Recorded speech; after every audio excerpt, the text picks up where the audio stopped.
I'll state that when I was elected leader of the DA in May 2015, just over 4 years ago, I went out of my way to set out a strong, a diverse, and an authentically South African organization that ultimately must remove the ANC from national government, and in turn work hard in that government to free the majority of South Africans from the shackles of poverty, indignity, and despair. It was first and foremost my love for this beautiful country and a deeply held conviction for justice that led me into the space of politics. I'm not a career politician, and I've never sought to be one. I've always been driven by a vision to, in fact, build a united, prosperous, and reconciled South Africa where all citizens have a fair shot in life, where the color of your skin does not determine your future prospects. In order to do so, it was always crucial that the DA evolved and transformed into a party for all South Africans can call home. A truly South African party at the center of politics. I've relentlessly sought to grow the party to all South Africans, and more specifically, Black South Africans. If you're going to be a party of national government, you need to challenge and grow amongst all citizens.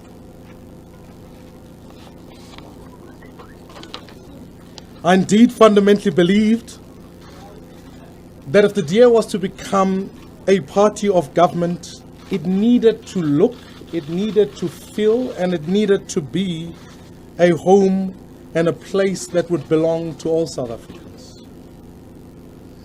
And it's no secret that, in fact, the DA in its own history has been seen as a party for minorities. That the majority of South Africans, mainly Black South Africans, did not relate to the DA and by extension struggled to trust the DA. This was not the fault of one person, it's the history, it's the context of our politics, it's the context of our nation. And equally so, rather a consequence of the historic journey of the DA and its predecessor parties. However, this needed to change and it required deliberate action. We began to campaign in many communities, specifically in Black communities, to spearhead growth. And I truly enjoyed being a part of that journey and leading that charge. We changed the internal focus of the organization towards grassroots activism and engaged ourselves in communities and established branches in a new terrain.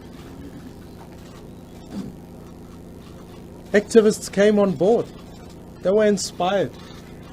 We were having manifesto launches in stadia, and I'll never forget that actually for many South Africans they felt a sense of ownership and a sense of momentum. So in 2016, I think it was a momentous occasion. We, together with so many, made history. And the DA, in fact, removed the ANC from government from the country's largest cities. We formed coalition governments in Joburg, in Tshwane, in Nelson Mandela Bay. We worked hard to restore, in fact, the dignity of the poor, to fight like anything to be able to give South Africans who are unemployed a sense of hope through an intense focus on job creation and service delivery. I think for South Africa this was a watershed moment, and certainly it was for the party. We more than doubled our governance footprint from 6.5 million citizens to almost 16 million South Africans. We're now living under DA-led governments.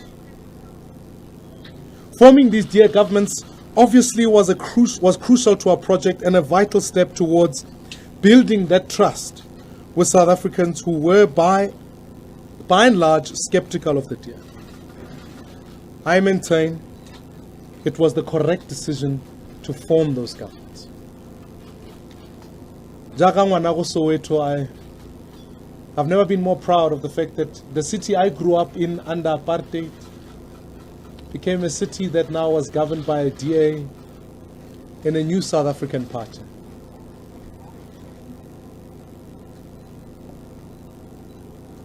We worked hard to make sure that ultimately we could see people for that first and foremost they were South Africans. And I'm grateful for the work that so many worked tirelessly, so many activists, so many South Africans to bring about change in those cities. Despite complex and intricate coalition arrangements. Since its formation, the DA has been seen, perhaps maybe by others, as a regional party, with its political power base and administration and organizational headquarters situated in Cape Town. I argued and still maintain that it's right that the DA needed to move up to here, Mojozi. For if the DA was to challenge for power, it needed to grow outside the Western Cape and establish a political, organizational, and administrative footprint in the country's economic hub. It's why today we are here in this place, Konkulego House, Freedom House, the party's head office, which is now in Joburg. During the party's 28th Federal Congress, I sponsored what has now come to be known as the Diversity Clause, which cemented diversity as one of the DA's core values. This is truly a very important step in leading the organization towards more inclusivity, demonstrating that the DA will never be a party for one race. The struggle in this country has never been for the removal of a race. It was always the removal of a system. And ultimately that black people, white people, Indian people, colored people could work together in a movement to build a South Africa for all. And you know, even in our own organization, the diversity clause itself sought to say we must remove the obstacles of any exclusion to build greater diversity, to expand opportunities, particularly for young black candidates and activists within the party. In doing so, we were always clear of this one simple fact, that the emancipation of black South Africans is not the enslavement of white South Africans. It's not a zero-sum game. It's not an either-or. It's that together we can indeed build a South Africa for all. In internal elections and in our list processes, I in fact advocated for more South Africans, particularly black South Africans, more women, for greater and cultural diversity. Again, I did so not by picking one race over another, but that ultimately we add to the journey towards a diverse party. This is also about the consideration for geography, making sure we could spread our footprints in communities that we were never there before. Make no mistake, along the journey, we've made some tough decisions. We've fought many battles. And I want to say I fought many battles even with Helen Ziller, who's here. Especially around her comments and all of that. But it never deterred away from the respect we shared. And even around her comments around colonialism, we certainly maintained the respect. I maintain that these sentiments certainly did not help build trust between black and white South Africans. And I think they made harder the project. But certainly a project we needed to be engaged in. Because building trust in an organization, especially with voters, does take time. Yet, despite these challenges along the way, we are making great progress and will continue to do so. However, over the past few months, it's become more and more clear to me that there does exist a few within the DA who do not see eye to eye with me. I don't share the vision for the party and the direction it was taking. There have been several months of consistent and a coordinated attack on me and my leadership to ensure that this project failed, or I failed. In fact, this extended to a campaign that was run on the front pages of the Afrikaans weekly paper in an attempt to undermine my name and my integrity. This cowardly behavior has put my wife and our kids in great danger as I watched, often in disgust, of the pictures of our home being published in our media and the dangers that went with that. Noma kunzima, noma kuyenyuka. Fellow South Africans, at the end of the day, the DEER has always been but a vehicle to pursue and further the vision. I'm still committed to this vision, to inspire hope amongst the millions of South Africans, to seek justice for the wrongs of the past, to restore dignity to the millions, to heal our nation, to break down the barriers of entry into our economy, and to create work and meaningful opportunity, especially for young people, and ultimately to remove the ANC out of government. This is always in pursuit of that dream of building one united, prosperous, and reconciled South Africa for all.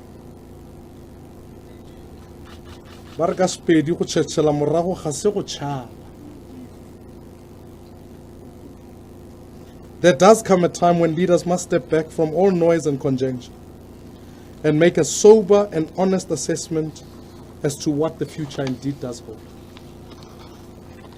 And I've spent the last few days doing exactly that alongside with my wife. And in the end, we've come to the conclusion that despite my best efforts, perhaps the DEER is not the best vehicle which is suited to take forward the vision of building one South Africa. And therefore it is with great sadness that in order to continue this fight for the vision I strongly believe and the country I so dearly love, I will today step down as leader of the DEER. I'll continue my role as parliamentary leader if the party makes that decision until the end of the year. After which I strongly believe the party must in fact go to Congress in order to elect new leadership.